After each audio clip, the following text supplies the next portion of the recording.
Dearest, how good it is but to have something of you return to me, the words upon your letters bringing light to these dark days, and a fondness within my heart.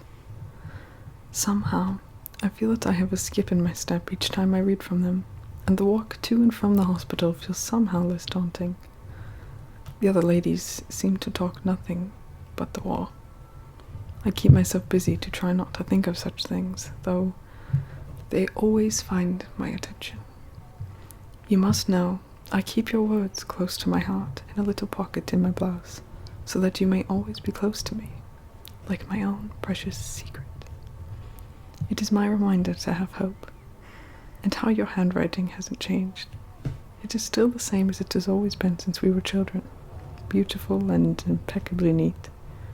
I always envied you for your gift of prose, though I dare say I never confessed of such to you. There are so many things I wished I had told you before you left, although I know it would not have kept you from the fight. I cannot speak to the unimaginable horrors that you must face each day, but to be without you is within itself my own kind of torture. I must only count the days until we may be reunited, and you can come home to me. Do you remember that night we walked by the old lake at my Aunt Genevieve's, back in May? I can still remember the feeling of you taking my hand. It was so warm and such a comfort in the chill of the evening air, yet my heart nearly leapt from my chest at such affection. You were ever the gentleman. Sometimes I imagine that you are right beside me, holding my hand now, just as you did before, as though all this fighting is but a nightmare that I shall awake from. How I miss you terribly. Where are you now? I fear so at such talk of death and sickness. I heard recently that the Walsh's son, George, fell ill with such a terrible infection to his leg. Have you heard from him? I wish I could be there to care for you, to bring you fresh clothing and a blanket, to make you your favorite meal, anything that might help. I find myself anxious, thinking of how you must be faring. Did you get the books I sent you? When I'm surrounded by all that is peaceful England and think of the war raging just over that narrow channel, the silence and happiness becomes all the more a deafening a contrast. I should think, though, that in 100 years hence this will all be sunken into sand, the good and the bad all erased, despite the best plans of mice and men. Somehow it is a comfort. Maybe in some distant future someone will read these letters and feel a sadness for our struggles, until they realize young and old are gone and at rest. Maybe I'm reading too much Shelley. I met a traveller from an antique land who said, 2 vast and trunkless legs of stone stand in the desert. Near them on the sand half-sunk a shattered visage lies, whose frown and wrinkled lip of sneer a cold command tell that its sculptor well those passions read, which yet survive, stamped on these lifeless things, the hand that mocked them and the heart that fed. And on the pedestal these words appear: My name is Ozymandias, King of Kings. Look on my works, ye mighty, and despair. Nothing beside remains. Round the decay of that colossal wreck, boundless and bare, the lone and level sands stretch far away. I miss you, darling. Please write soon. I pray to God each night for your protection, and that he might keep you safe from any harm in these battles. I pray too that this war may end swiftly, and soon. Nothing is the same with you away. All my love, Edith.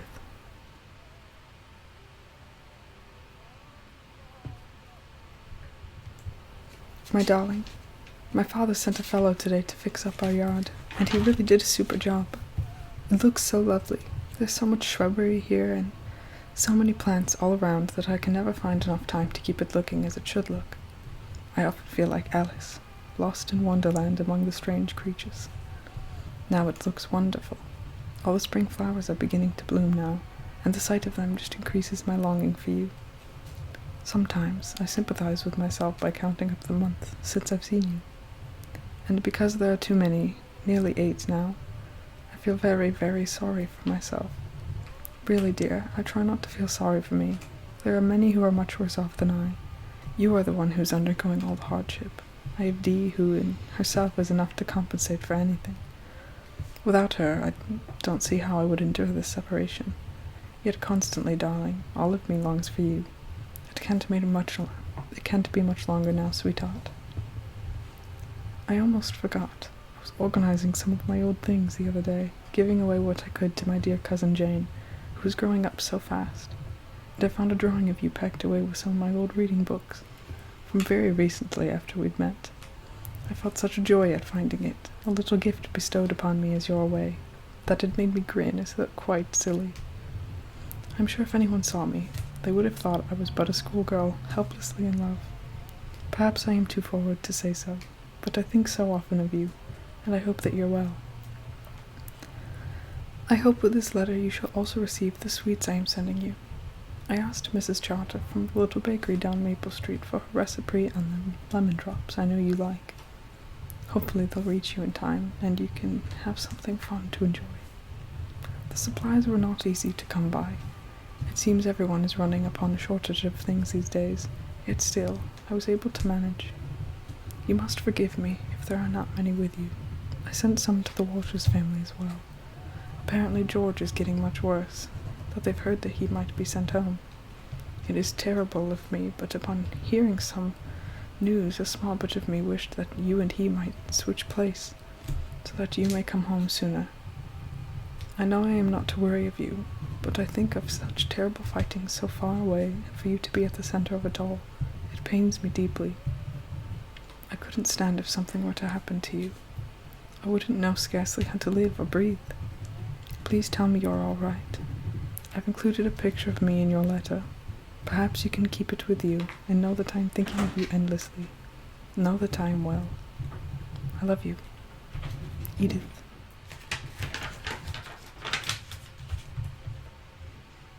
My dearest, how it pains me to hear you may not be receiving my letters, or any from your family as well. How we have all become anxious for your safety, as we hear you travel deeper into foreign land. I pray every waking moment for an end to this wretched fight, and for you to return. England is not the same without you. I fear that these words may never reach you, but I am glad to hear you have been receiving some supplies, especially the boots. I started volunteering to help the nurses at the local hospital close by. It is not what I imagined, though I am sure it is a tamer place than that of a war tent. I have heard such places are filled with screams, and just yesterday I had a nightmare that you were at such a place, near death. It gave me such a chill. I am not easy to the sight of blood, but I know that this work is important, and so I tried to push on. Joanna has been teaching me of the different kinds of stitches one must make to hold together a wound, and though it is a dark business, I have been trying to learn from her exactly. I had always been feeble in my sewing, no matter my efforts to make something as elegant as my mother, but I hope I can at least become better at this. Please tell me if this letter reaches you. I shall be visiting your parents today. I've met with them on a few occasions just to talk of you, and to inquire of your whereabouts. They are very nearly as in the dark as I. I hold some comfort, though, to be with them, and on the days of kind weather and sunshine, I pretend that you are just off playing tennis with your fellow John, and we alike are waiting your return to hear of your game. Perhaps you might tell us of a winning score. I find myself daydreaming most ridiculous things now, just for a moment of peace, to pretend you are with me. Don't think, dear, that I am worrying unnecessarily about you, because I know God can take care of you wherever you are, and if it's His will, darling, you'll come back to me. If we only put our trust in Him, I am sure He will. I wonder how your cousins are getting on, dear. We are feeling very anxious about George, and no news has come from him yet. I can't imagine with such an infection he will get on for long. It is dreadful. I can't understand why his wife doesn't write. I shall try to attain a compass for you. Perhaps my uncle will have one to spare. He used to collect them, do you remember? I'm sure he may be fond of some, but if I mention my reasoning for needing one, he may be more than willing to part with it at the mention of you. He has asked me often of your welfare on more than one occasion. We are all thinking of you. With love, Edith.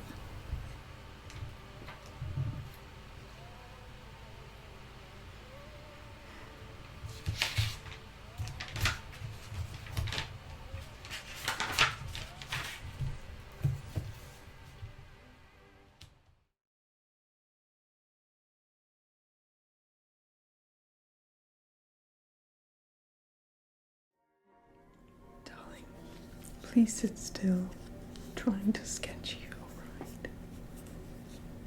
It won't take long, I promise. Alright, sit back. Give me your best pose. Yes, please, don't be silly. It's not vain trying to do your portrait.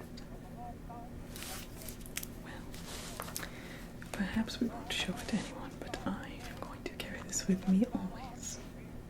My little secret. Alright. Hold a pose. Let's see. I have to go to a fresh page.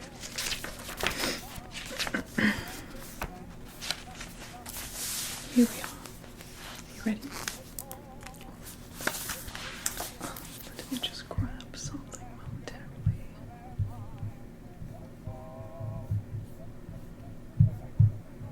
Alright. Now, hush. Don't make a sound, darling. I'm trying to draw. Start out with a face.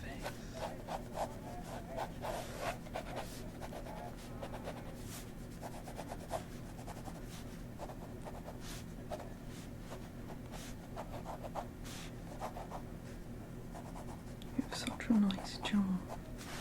Very strong.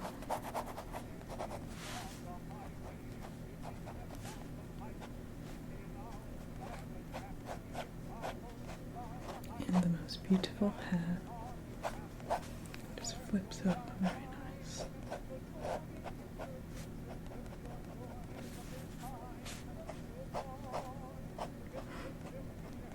Well, I don't know how George does his hair, but you have very nice hair. You always have, ever since we were children. I told you not to move. Stay still.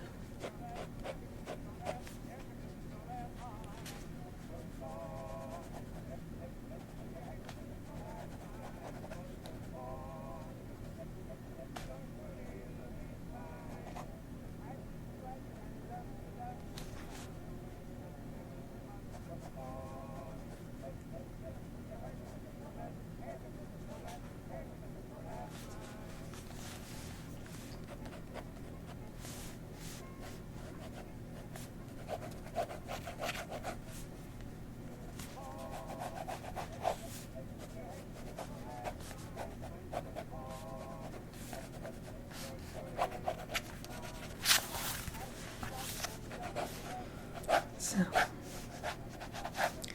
shall we attend the washers' party? Well, Aunt Petunia's going to be there, and I know how much you love her baking. Yes. What did she make last time? I believe it was lemon bars. Alright. Well, you can't see it yet. Silly, I'm keeping this close. Stay still. You'll peek at it when I'm done. Maybe you'll be lucky.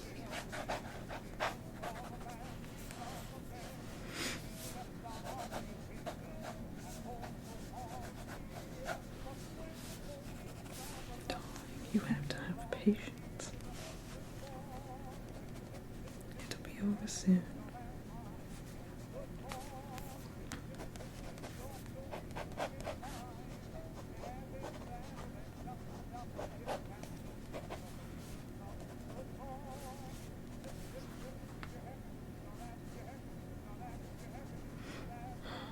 Well, I have to be focused. Can't have you be a distraction now, can I? Well, you are very distracting. Yes, of course. Well, how can I focus when you're sitting there being so silly? Oh, hush.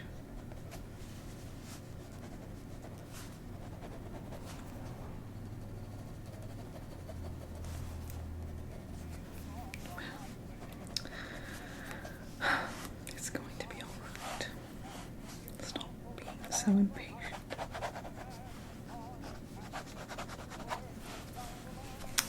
You'll get a peek when I'm done.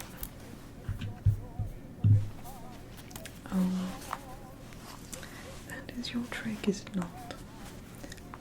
Putting all your compliments to me in hopes that you might get a peek. Well, that's not gonna happen, dear.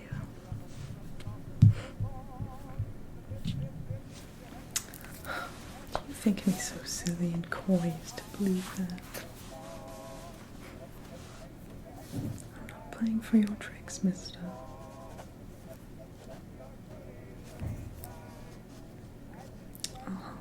No tricks here. Yes, very sure.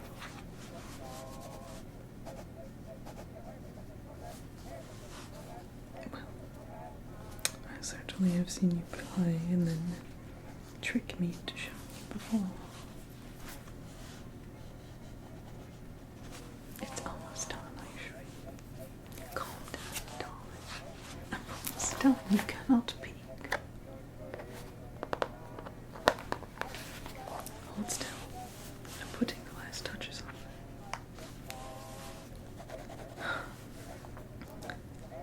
Maybe you'll get to kiss if you're very well.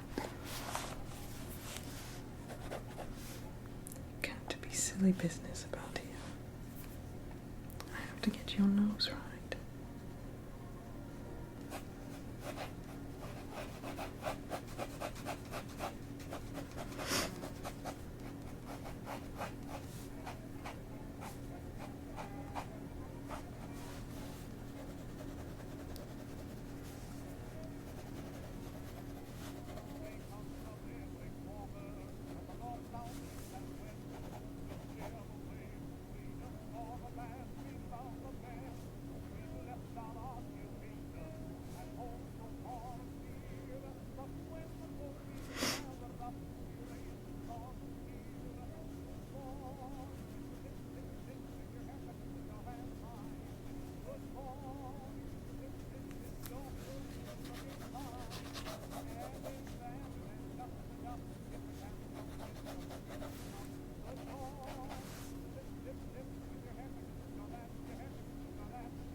Well, this is very serious business, darling. I have to get this right.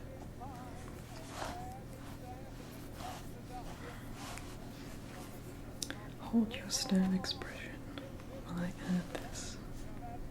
Yes, it is very stern, with a strong brow, an elegant nose. Beautiful.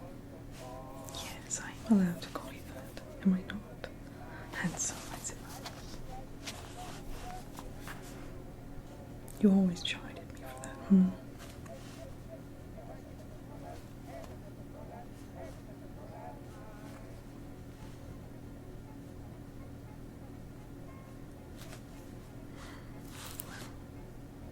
I suppose I could show you. Only if you sit still. Alright, are you ready? Well, okay, close your eyes. Close your eyes, I'll put my hands over them. Yes, you'd like that, wouldn't you? Alright. Here it is. Do you like it? Are you just saying that? I don't know. you think it resembles you? You're just as majestic, dear. Please. If anything, this picture doesn't quite match how majestic you are. Well, I think it suits you. Are you ready to go to dinner? Alright. We're not going to frame this anywhere and put it in our house. I'm keeping it for myself. Well, if you're ever away.